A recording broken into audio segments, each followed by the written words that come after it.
বিসমিল্লাহির রহমানির রহিম। সুপ্রিয় ছাত্রছাত্রী, আশা করি আপনারা প্রত্যেকেই ভালো আছেন।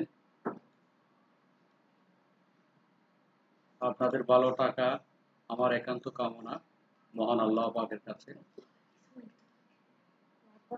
আমি আমি ক্লাস শুরু করতেছি। আমার আজকের ক্লাস হবে এই কস্ট অ্যাকাউন্টিং নিয়ে। কস্ট অ্যাকাউন্টিং নিয়ে আমার আজকের ক্লাস হবে। আজকের ক্লাসে যাদের আজকের ক্লাসে এই যে সকল ছাত্রছাত্রীদের আজকের ক্লাসটা হচ্ছে তারা হচ্ছে যে এই এমবিএ অ্যাকাউন্টিং ফার্স্ট ইয়ার এবং এমবিএ ম্যানেজমেন্ট ফার্স্ট ইয়ারের কস্ট অ্যাকাউন্টিং ম্যানেজমেন্ট অ্যাকাউন্টিং এর সাবজেক্ট অধ্যায়টা আছে কস্ট শিট বা কস্ট স্টেটমেন্ট, প্রথমেই আছে একেবারে। তারপর BBA honours third year accounting গ্রুপের কস্ট অ্যাকাউন্টিং বইয়েও অধ্যায়টা আছে। পাশাপাশি আবার অ্যাকাউন্টিং গ্রুপের ম্যানেজমেন্ট অ্যাকাউন্টিং বইও অধ্যায়টা রয়েছে অ্যাকাউন্টিং গ্রুপের, তাহলে দুইটা বইয়ের জন্য উপকার হয়, এই অধ্যায়টা কাজে আসবে। এরপর এই অধ্যায়টা রয়েছে কোথায়? যারা এই ম্যানেজমেন্ট নিয়ে বিবি অনার্স করতেছে, অনার্স থার্ড ইয়ার, এদের ম্যানেজমেন্ট অ্যাকাউন্টিং এই বইটা, এই অধ্যায়টা কস্টশিটের অধ্যায়টা বা কস্ট অ্যাকাউন্টিং এর কস্টশিট বা কস্ট স্টেটমেন্ট অধ্যায়টা রয়েছে। সর্বোপরি এই অধ্যায়টা রয়েছে যারা বিশেষ করে বেশি স্টুডেন্ট হচ্ছে পাস কোর্সের স্টুডেন্ট, ডিগ্রি পাস কোর্স যেটা বিবিএ পাস থার্ড ইয়ার মানে ফাইনাল ইয়ার স্টুডেন্টের জন্য এই অধ্যায়টা রয়েছে। এদের কস্ট অ্যাকাউন্টিং বইয়ে প্রথম অধ্যায় রয়েছে। তাহলে এই অধ্যায়টা MBA accounting management, BBA honours third year accounting management group and সবচেয়ে বেশি স্টুডেন্ট যেটা বিবিএ পাস কোর্সের স্টুডেন্ট থার্ড ইয়ারের, এদের জন্য রয়েছে।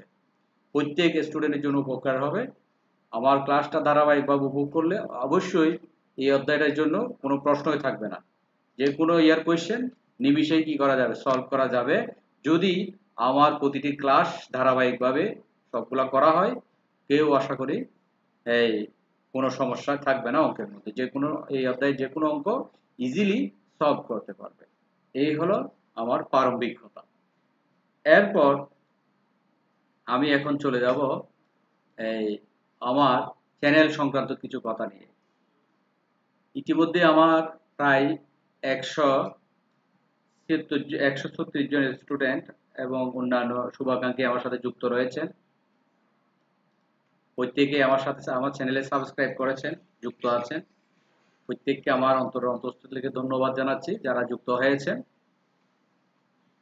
আর যারা যুক্ত হননি অবশ্যই যুক্ত হয়ে যাবেন, কেননা আমি সকল অধ্যায় ডিগ্রি ইন্টার বা এসএসসি এমবিএ সবগুলার বই নিয়ে, অ্যাকাউন্টিং সংক্রান্ত বই নিয়ে বা ম্যাথ সংক্রান্ত যে কোনো অধ্যায় নিয়ে আমি আলোচনা করব। প্রতিদিন আলোচনা করতেছি ধারাবাহিকভাবে, হয় সন্ধ্যা 7টা বাজে বা 7:30টায় করব। এর আগে আমি আমার ফেসবুকে, আমার এই গ্রুপে, এরপর আমার পেজে আমি মেসেজ দিয়ে রাখি আমি কখন ক্লাস নিব। বিশেষ করে সকালবেলায় নিই 10টার দিকে, অথবা সন্ধ্যায় 7টা বা 7:30 এভাবে এই টাইমে আমি লাইভ ক্লাসটা ইউটিউবে নিই। আশা করি আপনারা উপভোগ করবেন। এবং আমাকে ইউটিউবে খুঁজে পাওয়ার জন্য আমার কয়েকটা কিওয়ার্ড, বিশেষ করে আমার নাম দিয়ে আপনারা চার্জ করে নিতে হবে। যেমন আমি দেখাচ্ছি, আমি ইউটিউবে যাচ্ছি। ইউটিউবে যারা ইতিমধ্যে যুক্ত আছে আমার সাথে, যারা যুক্ত আছে তাদের অবশ্যই এখন আমি যে ক্লাস নিচ্ছি সাথে সাথে এদের এই মেসেজ চলে গেছে। এবং ইউটিউবে চ্যানেলে অবশ্যই আমাকে ইউটিউব অন করলে আমাকে খুঁজে পাওয়া যাবে। যেমন এই যে আমার এখন ক্লাস চলতেছে, লাইভ নাও লেখা আছে লাল কালারে, এখন আমার লাইভ নাও চলতেছে, এটা লাইভ ক্লাস। আর যারা আমাকে নতুন যারা স্টুডেন্ট আসবে বা খুঁজবে দেখবে, তারা জীবন স্যার লিখে দিলে, ZIBON জীবন স্যার লিখে দিলে অবশ্যই আমার চ্যানেলের ভিডিও আমাকে খুঁজে পাওয়া যাবে। এই যে এগুলো সব আমার ক্লাস, এগুলো সব আমার ক্লাস, এগুলো সব আমার ক্লাস। আরও আছে, আমি ইতিমধ্যে অনেক ক্লাস করেছি। তাহলে এই জীবন স্যার লিখে দিলে খুঁজে পাওয়া যাবে। এই যে লাইভ নাও, এখানে যে লাইভ নাও যেটা আছে এটাতে ক্লিক করলে সরাসরি কোথায় আমি আমার লাইভ নাও ক্লাসে চলে যাবে, তারা জীবন স্যার লিখে দিলে যে টাইপ বি চলে যাওয়া যাবে। এই যে আমি লাইভ স্যার লিখে দিলে অবশ্যই আমার চ্যানেলের ভিডিও আমাকে আবার সরাসরি আমার এটা আমার চ্যানেল, এখানে আমার Facebook page, LinkedIn, Instagram page, এগুলো সব তথ্য দেওয়া আছে, লিঙ্ক দেওয়া আছে।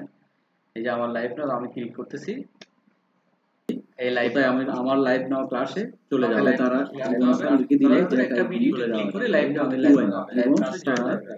তাহলে এটা হচ্ছে জীবন স্যার অবশ্যই আমার চ্যানেলের ভিডিও যে দিয়ে লেখে আবার সরাসরি আমার এটা আমার চ্যানেল লেখে, তাও এখানে আমার চলে আসবে। এই যে দিয়ে লিখলাম চলে আসছে, এটা লাইভ নাও এখানে আসছে 3 নম্বরের মধ্যে আছে, এটা চলে আসছে। হ্যাঁ, এগুলো সব আমার ক্লাস। এরপরে কেউ যদি বাংলাতে জীবন স্যার লেখে তাও চলে আসবে, আমি আর এটা লিখতেছি না, বাংলাতে লিখলেও আসবে। এরপরে best commerce academy, best commerce academy, commerce academy, এই যে চলে আসছে বেস্ট কমার্স একাডেমি।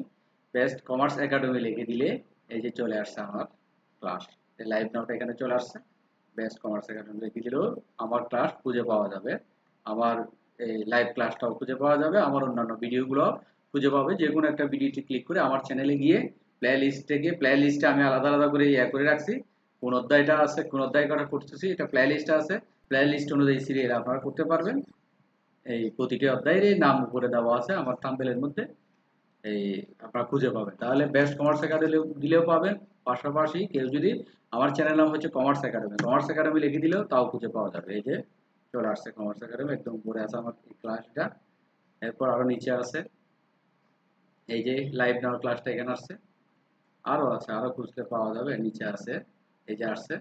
হ্যাঁ, তাহলে এইভাবে কি করা যাবে, আমার চ্যানেলকে আপনারা খুঁজে পাবেন, ইউটিউব থেকে খুঁজে পাবেন, আবার কেউ যদি গুগলে যায়, গুগল থেকেও কি করা যাবে, খুঁজে পাওয়া যাবে। গুগলে যদি কি লেখা হয় best commerce academy, best commerce academy Chittagong লিখলেও আসবে, হাটাজারি লিখলেও আসবে। হ্যাঁ, এই যে চিটাগাং লিখে চলে আসছে, চিটাগাং লিখে এই যে আমার আমার ওয়েবসাইটে আমার এই ক্লাসগুলোর ভিডিও এই যে চলে আসছে সবগুলা। এরপরে কেউ এই মেভো আছে, আমি প্রতিটি ক্লাসে এই কথাগুলো বারবার বলি, কেননা কোন ভিডিও কার কাছে কখন পৌঁছতো জানি না, তাদেরকে জানাতে হবে। সেই জন্য এই যে আমার এখানে দেওয়া আছে, সবকিছু ঠিকানা দেওয়া আছে। এরপরে যদি ইমেজে যান, এই গুগলের ইমেজে, এই ইমেজের মধ্যেও আছে, দেখা যাচ্ছে ইমেজ, এগুলো দিয়ে ক্লিক করেও আমার চ্যানেলের মধ্যে ঢুকে যাবে। এরপর ভিডিওটি ক্লিক করলে এই যে ভিডিওগুলো চলে আসছে, আমার ক্লাসের ভিডিওগুলো। হ্যাঁ, এভাবে আমাকে আপনারা খুঁজে পাবেন। তাহলে আমি ইউটিউব এবং গুগলের মধ্যে দেখাইলাম, আশা করি পাবেন, এবং সর্বপ্রথমে পাবেন, সবার উপরে আমার খুঁজে পাবেন ইনশাআল্লাহ, এবং সবসময় উপরে থাকার চেষ্টা করব। এরপরে এই গেল খুঁজে পাওয়ার অপশন। এখন আমি শুরু করব আমার ক্লাস। আমার আজকের ক্লাস হচ্ছে তাহলে কস্ট অ্যাকাউন্টিং। কস্ট অ্যাকাউন্টিং এর আমি এখন একটা অঙ্কের মধ্যে যাচ্ছি, এই অঙ্কটা নিয়ে আমি আজকে আলোচনা করব। এটা আমার এই মনে হয় কত ষষ্ঠতম ক্লাস, এই কস্ট অ্যাকাউন্টিং এর কস্ট শিট অধ্যায় এটা। এর আগে আমি আরেকটা, না এটা থেকে করি নাই, ফ্লেক্সিবল বাজেট থেকে ম্যানেজমেন্ট অ্যাকাউন্টিং ফ্লেক্সিবল বাজেট করেছি, একটা পরিসংখ্যানের অধ্যায় করেছি, আর একটা ম্যানেজমেন্ট অ্যাকাউন্টিং আরেকটা অধ্যায়, 3-4টা কস্ট অ্যাকাউন্টিং এর একটা অধ্যায় করেছি। আপনাদের চ্যানেল থেকে এগুলো দেখে নেবেন, ওটা হচ্ছে সার্ভিস কস্টিং এর অধ্যায়। তাহলে আমি অঙ্ক শুরু করতেছি, আশা করি আপনারা সবাই প্রস্তুত আছেন।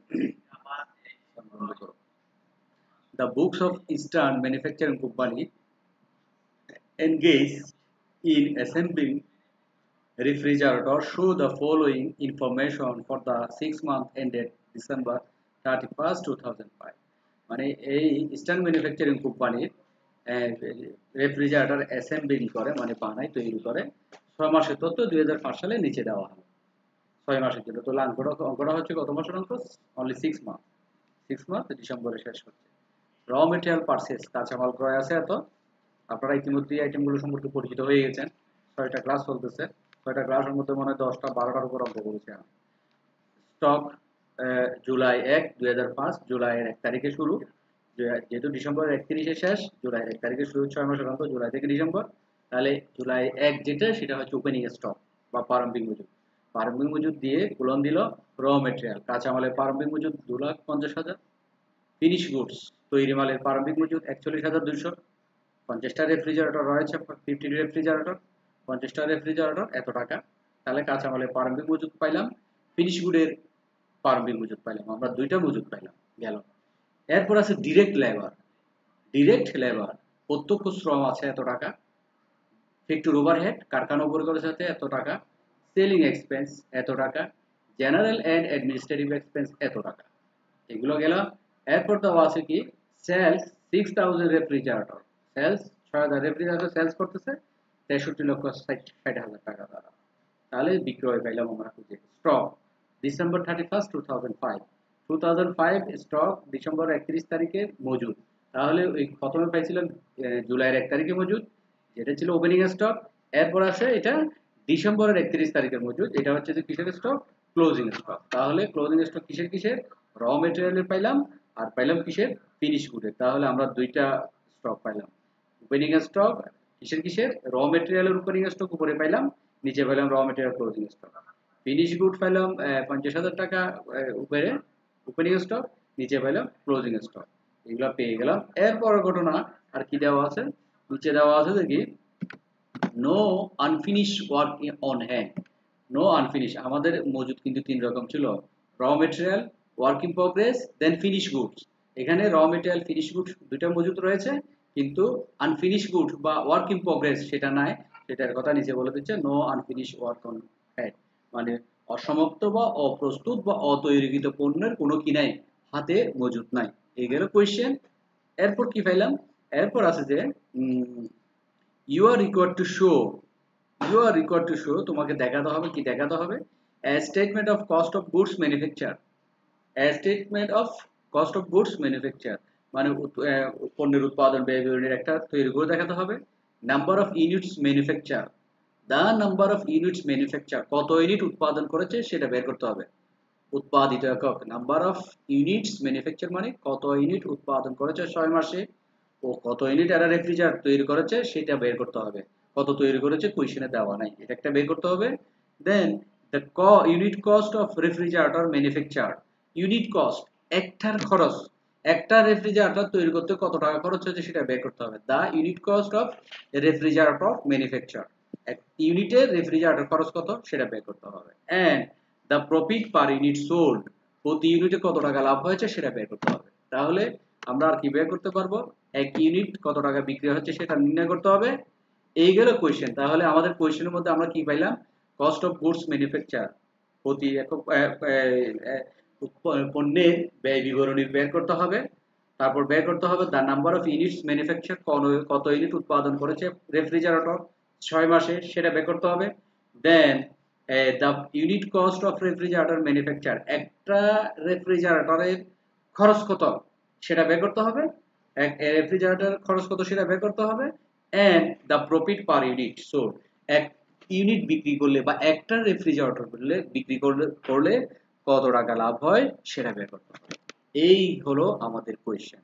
তবে এই কোয়েশ্চেনের মধ্যে একটা জিনিস রয়ে গেছে কোয়েশ্চেনের মধ্যে, যেটা হচ্ছে যে কি আমি দেখাচ্ছি, এতক্ষণ বলি নাই। যেমন কি এই যে ফিনিশ গুডস, শুরুতেই জুলাইয়ের 1 তারিখে 2005 র মেটেরিয়ালের টাকা দেওয়া আছে, ফিনিশ গুড 50 রেফ্রিজারেটর, 50টা রেফ্রিজারেটর, এবং এই 50টা রেফ্রিজারেটর মূল্য হচ্ছে কত, 41,000 দেন 200, 41,200 টাকা। আর ফিনিশ গুডস নিচে দেখেন, আমি মাউস দিয়ে দেখাচ্ছি, ফিনিশ গুডস 250 রেফ্রিজারেটরস, 250টি রেফ্রিজারেটর রয়েছে, কিন্তু তার ভ্যালু কত নাই, তার মূল্য নাই। 250টি ফ্রিজ রয়েছে কিন্তু তার কি নাই, ভ্যালু নাই।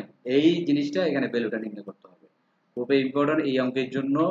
শুধুমাত্র একটা বিষয় ইম্পর্টেন্ট, সেটা হচ্ছে ফিনিশ গুডসের 250টি এই যে রেফ্রিজারেটর রয়েছে, এই 250টি রেফ্রিজারেটর মূল্য কত সেটা নির্ণয় করতে হবে। যেমন এখানে 50টি রেফ্রিজারেটর মূল্য 41,200 প্রারম্ভিকের জন্য, আর সমাপনী 250টা বিক্রি করা যায় না এই ফ্রিজ, ওই 250টার দাম কত সেটা বের করতে হবে। এটাই হচ্ছে অঙ্কের মূল একটা বিষয়। আর এটা বের করতে গেলে কি কি করতে হবে, এটার জন্য এই জিনিসটা লাগবে, তার নাম্বার অফ ইউনিট ম্যানুফ্যাকচার, এটা লাগবে বের করতে গেলে। এখন আমরা এটা বের করার আগ পর্যন্ত যে অংশগুলো করতে অঙ্ক করে ফেলতে পারি সেই কাজগুলো আমরা এখন করে ফেলবো, তারপর এটা নিয়ে আলোচনা করবো, চিন্তা করবো এটা বের করার জন্য কি করতে হয়। ওকে, যাচ্ছি তাহলে।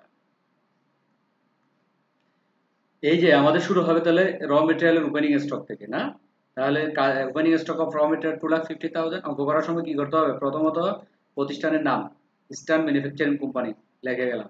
এরপর statement of cost and profit and loss account, এটাও লিখতে পারেন, ইচ্ছা করলে স্টেটমেন্ট অফ কস্ট শিটও লেখা যায়, স্টেটমেন্ট অফ কস্ট অথবা কস্ট শিট।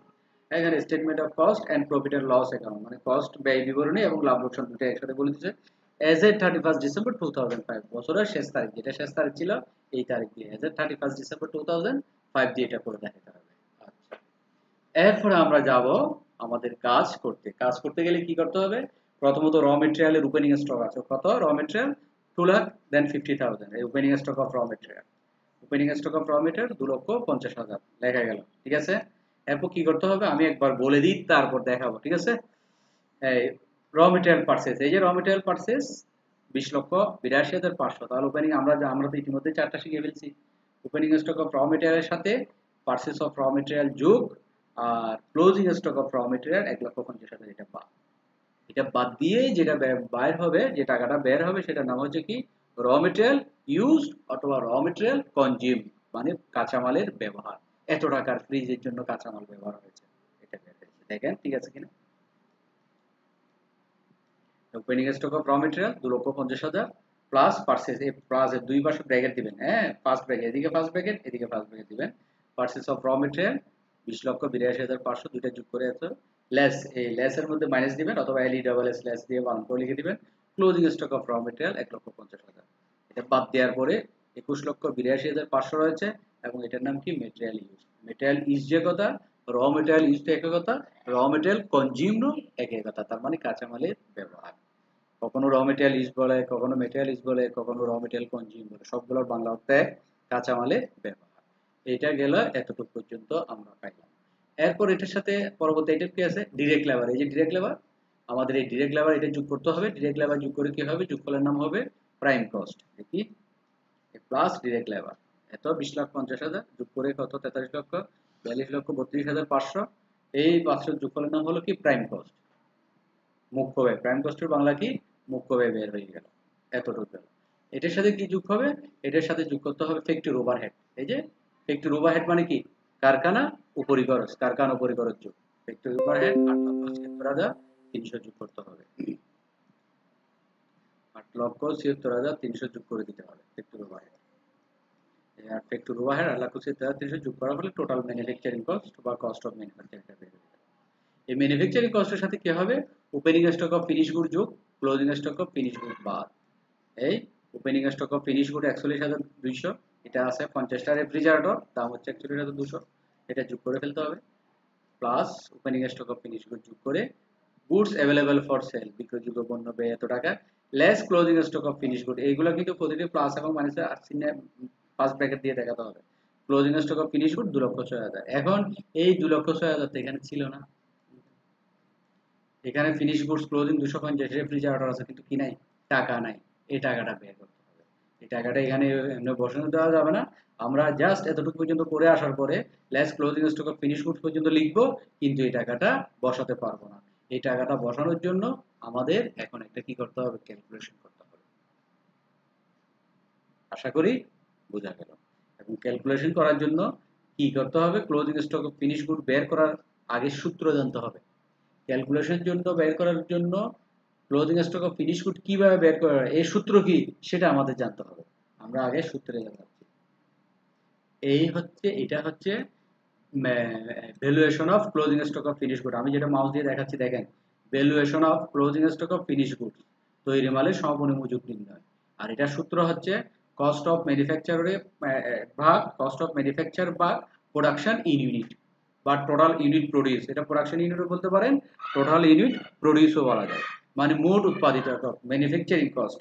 হ্যাঁ, পণ্যের ব্যয়কে কি করতে হবে? উৎপাদিত একক দিয়ে ভাগ, কত টাকা মানে এতগুলা এতটা এতটা এত পণ্যের জন্য এত টাকা খরচ হয়েছে, মানে কত পণ্য উৎপাদন করেছে সেটা আর কত খরচ হয়েছে সেটা, তাহলে কস্ট অফ ম্যানুফ্যাকচারকে প্রোডাকশন ইন ইউনিট দিয়ে ভাগ, এত ইউনিট উৎপাদন করেছে সেটা দিয়ে ভাগ করে এক ইউনিটের দাম বের হবে, এক ইউনিটের সমপরিমাণ মজুত বের হবে। আর যত ইউনিট বিক্রি করা যায় নাই ক্লোজিং স্টক অফ ইউনিট সেটা দিয়ে গুণ করতে হবে। Closing stock of unit 250 unit বিক্রি করা যায় সেটা বের দিয়ে গুণ করতে হবে। এইটা হচ্ছে সূত্র কিসের? Valuation of closing stock of finish goods এর সূত্র। এই সূত্রে 1 2 3 তিনটা আইটেম আছে, তিনটার মান বের করতে হবে। এখন জানতে হবে আমাদের প্রশ্নে তিনটা আছে কিনা। কস্ট অফ ম্যানুফ্যাকচার সেটা আমরা এখানে বের করেছি, এই যে আমি দেখাচ্ছি।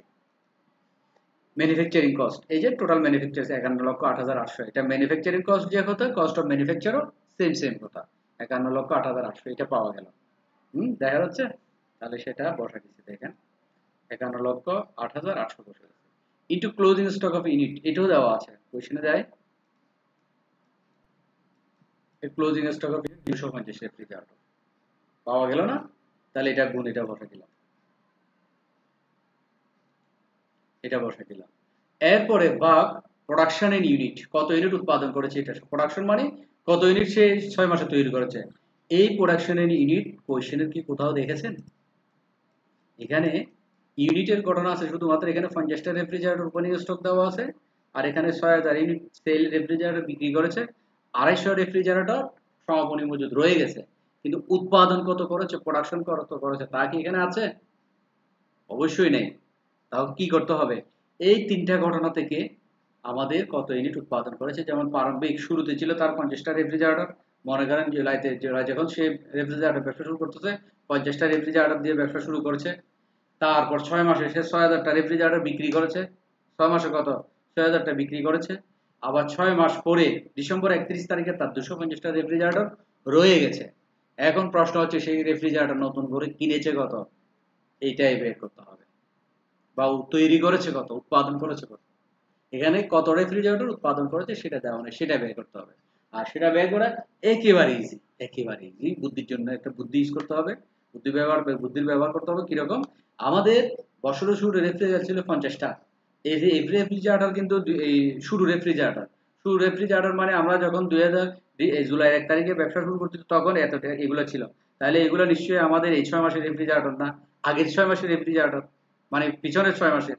তাহলে এই যে এটা যেহেতু আগের রেফ্রিজারেটর না, এগুলো এই জুলাইয়ের আগের রেফ্রিজারেটর, যে কোনো ওপেনিং স্টক আসে তার আগের মাসে, জুলাইয়ের আগের মাস ছিল কি জুন 30, জুন জুলাই, হ্যাঁ জুন 30 তারিখে তার 50টা রেফ্রিজারেটর বিক্রি করা হয় নাই, জুলাইয়ের 1 তারিখে এসে সেটা জুনের 30-এর জন্য এটা সমাপনী মজুদ ছিল, জুলাইয়ের 1 তারিখের জন্য এটা ওপেনিং স্টক হয়ে গেল। আর ওপেনিং স্টক হয়ে গেল, তাহলে এটা জুলাই হতে ডিসেম্বরের এই আইটেমটা না, জুলাই হতে ডিসেম্বর আইটেম হচ্ছে এদিকে 6000 বিক্রি করতেছে এটা, আর এখানে 250টা রেফ্রিজারেটর রয়ে গেছে যে সেটা। তাহলে এই 6 মাসের যে আইটেমগুলো আছে সেগুলো যোগ করে আগের মাসের আইটেমটা বাদ দিলে কতটা প্রোডাকশন করেছে সেটা অটোমেটিক বের হয়ে যাবে। তাহলে কিভাবে হচ্ছে, সেলস 6000 রেফ্রিজারেটরের সাথে সেল করেছে 6000, এই মাসের শেষে রয়ে গেছে, 6 মাসের পরে রয়ে গেছে আরো 250টা, তাহলে টোটাল এই 6 মাসের মধ্যে 6250টা রেফ্রিজারেটর তার ছিল। এরপর এখান থেকে বাদ দিয়ে দিতে হবে কত, যেটা গত মাসে গত মাসে যে তথ্যটা আছে সেটা বাদ দিতে হবে, এটা বাদ দিয়ে দিলে বের হয়ে যাবে সেই এই 6 মাসের মধ্যে কতটা রেফ্রিজারেটর তৈরি করেছে। তাহলে 6000 সেল করেছে, 250টা রয়ে গেছে, তাহলে যোগ করে 6250 টোটাল। তো এখানের মধ্যে 50টা ছিল কোথাকার, আগের মাসে জুন মাসে, এই 50টা বাদ দিলে সূত্র বের হয়ে যাবে কি এই 6 মাসে কতটা উৎপাদন করেছে। আর এটার সূত্রটা হচ্ছে কি, প্রোডাকশন ইন ইউনিট বের করতে, production and unit equal closing unit, এটা closing unit plus sell minus opening unit. Closing unit 250 plus selling unit হচ্ছে কত 6000, দুইটা যোগ করার পরে মাইনাস ওপেনিং ইউনিট হচ্ছে 50, বাদ দিলে 6250 থেকে 50 বাদ দিলে 6200 হবে। এই 6 মাসের জন্য ইউনিট ম্যানুফ্যাকচার তৈরি করেছে যে সেটা, আশা করি বোঝা গেল। হুম, দেখি ঠিক আছে কিনা এটা, এটা এই শুরুতেই করে ফেলছে, দেখেন এই কম্পিউটেশন অফ প্রোডাকশন ইউনিট কত ইউনিট উৎপাদন করেছে সেটা বের করতেছে, closing stock of finish good আমি বলেছিলাম সমাপনীর সাথে সেলটা যোগ ওপেনিংটা বাদ দিছে, ক্লোজিং ফিনিশ গুডের সাথে সেল যোগ যোগ করার পরে ওপেনিংটা বাদ দিলে 50টা, তারপর প্রোডাকশন 6200 বের হবে। এই প্রোডাকশন এই নিচে বসাতে হবে প্রোডাকশন, তাহলে এই এটাকে 6200 দিয়ে ভাগ 250 দিয়ে গুণ করলে 2,06,000 বের হয়ে গেল। এই 2,06,000 হচ্ছে সমাপনী মজুদ, এই টাকাটা এসে এখন এখানে বসাতে হবে, এই যে 2,06,000, তাহলে এই টাকাটা কখনো আগে না বসাতে হবে না, এতটুকু পর্যন্ত অঙ্ক করে আমাদেরকে ওই পার্টে চলে যেতে হবে, ক্যালকুলেশন করে আলাদা পাতায় করে ফেলতে হবে, করে তারপর এখানে এটা বসাতে হবে। আশা করি কি অবশ্যই বোঝা গেল। আচ্ছা, তারপর তো এটা বাদ দেওয়ার পর কি বের হলো, কস্ট অফ গুডস সোল্ড বের হয়ে গেল। আমাদের অঙ্ক আর কিছু নেই, অঙ্কের মূলত মূল পয়েন্ট হচ্ছে এটাই, এই অঙ্কের জন্য গুরুত্বপূর্ণ এবং শেখানোর বিষয়টা হচ্ছে এটাই শুধু, ক্লোজিং স্টক বের করাটা। ক্লোজিং স্টক বের করতে গিয়ে কি নতুন করে করলাম, কত ইউনিট উৎপাদন করেছে, ইউনিট ইন প্রোডাকশন, সেটা বের করছি। এই দুইটা আইটেম ক্লোজিং স্টক বের করতে যা যা লাগে সেটা বের করার জন্যই আজকে হচ্ছে শেখানোর বিষয়। তাহলে কস্ট অফ গুডস সোল্ড বের হয়ে গেল, এরপরে যোগ করতে হবে কমার্শিয়াল এক্সপেন্স অথবা অপারেটিং এক্সপেন্স, এখানে প্লাসের আগে ব্র্যাকেট দিয়ে দিবেন। হ্যাঁ, কমার্শিয়াল এক্সপেন্স, কমার্শিয়াল এক্সপেন্স কি কি আছে দেখি কোশ্চেনে। সেলিং এক্সপেন্স আছে 4,28,000, জেনারেল এন্ড অ্যাডমিনিস্ট্রেটিভ এক্সপেন্স 4,96,000, 4,28,000 এবং 4,96,000 এই দুটো যোগ করতে হবে। এই যোগ করা গেছে, দুটো যোগ করে আছে 9,24,000। তাহলে এটার সাথে এটা যোগ করে যোগফলের নাম এত টাকা আসছে, এটার নাম cost of sales. Cost of sales, মোট ব্যয়, ক্রয় মূল্য বা এত টাকা ব্যয়। তাহলে 58,68,000 ব্যয় হয়ে গেল। তারপর আছে কি সেলস, সেলস কোশ্চেনে দেওয়া আছে সেলস, এই যে সেলস কত 63,60,000, সেটা বসা দিতে হবে। সেটা বসানোর জন্য কি করতে হবে, কস্ট অফ সেলস এর পর এখানে এক আঙ্গুল খালি রাখতে হবে এটা লেখার জন্য, তারপর সেলস এটা লিখে দিতে হবে, ডাবল আন্ডারলাইন, এই টাকাটা লিখে সেলস থেকে এটা বাদ দিলে এই প্রফিটটা বের হয়ে যাবে। এখানে balancing figure means sales minus কি, sales minus cost of sales. Sales থেকে কস্ট অফ সেলস মানে বিক্রয় মূল্য থেকে ক্রয় মূল্য বাদ দিলে কি বের হয়ে যাবে, অবশ্যই প্রফিট বের হয়ে যাবে। কত বের হয়ে গেল, 4,92,000 বের হয়ে গেল। এবং এটার বের হওয়ার মাধ্যমে কি হয়ে গেল, অঙ্কটা শেষ হয়ে গেল। আশা করি কি বোঝা গেল নাকি যায় নাই, অবশ্যই বোঝা গেছে, আশা করি প্রত্যেকে বুঝেছেন।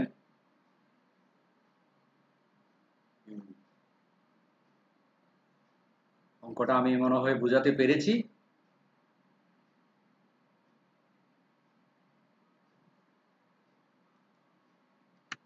এখানে কয়েকজনে স্টুডেন্ট ইয়ে দিছে, ওয়ালাইকুম সালাম,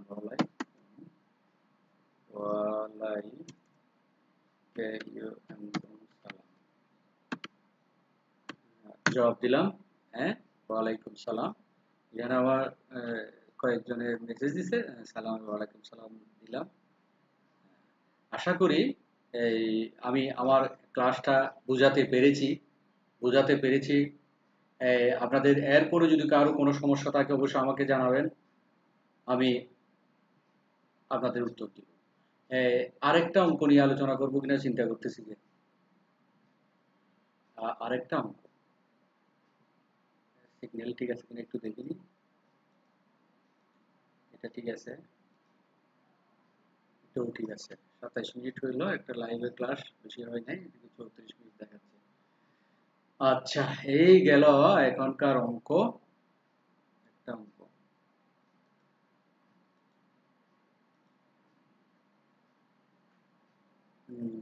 আজকে এতটুকুই থাক, একটা অঙ্ক থাক, আগামী ক্লাস আবার একটা অঙ্ক বেশি বড় হবে, প্রায় 1 ঘন্টা থেকে বেশি যাবে, ধরলে 1.5 ঘন্টা শেষ করতে পারবো না আমি। সেই জন্য আমি আর ওই অঙ্কের মধ্যে আজকে যাচ্ছি না। আশা করি আপনারা নিজেরা এই অঙ্কটা প্র্যাকটিস করবেন। এই অঙ্কের সাথে এই জাতীয় অঙ্ক এটা পরীক্ষাতে অনেকবার দিয়েছে। হ্যাঁ, যদিও বা এখানে লেখা নাই, কিন্তু এটা আমি বিভিন্ন বই থেকে সংগ্রহ করে অঙ্কগুলো খুঁজে নিচ্ছি, একটাতে এক রকম ইজি যেটা হয় আপনাদের বোঝার জন্য, সেজন্য আমি এই কাজটা এইভাবে করতেছি। আপনারা অঙ্কটা করে ফেলবেন এই এই কামনা করে আমি আমার ক্লাস শেষ করতেছি। তবে আমি একটু আবার দিচ্ছি, আমার একটা অ্যাড দিব, এখানে অ্যাড দেখাবো।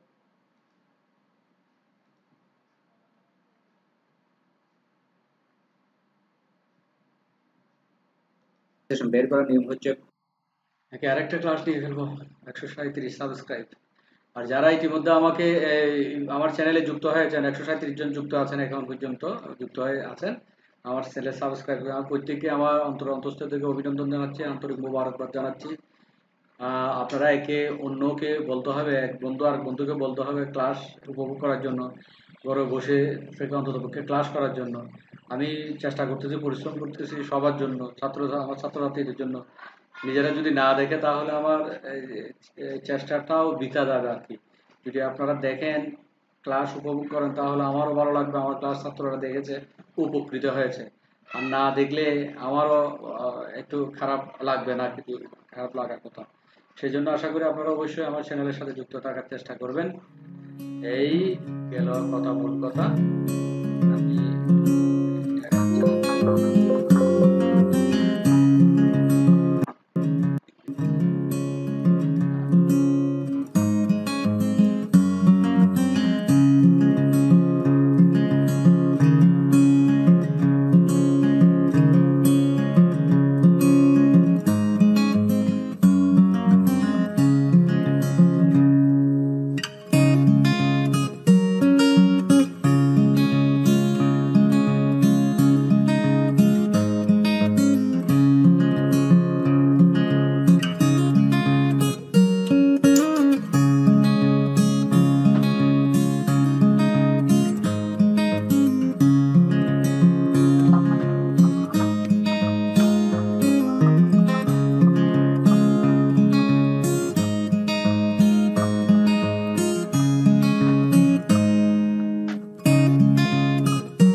ওকে, ভালো থাকেন, আল্লাহ হাফেজ। আমি স্ট্রিম বন্ধ করে দিলাম। বিসমিল্লাহির রহমানির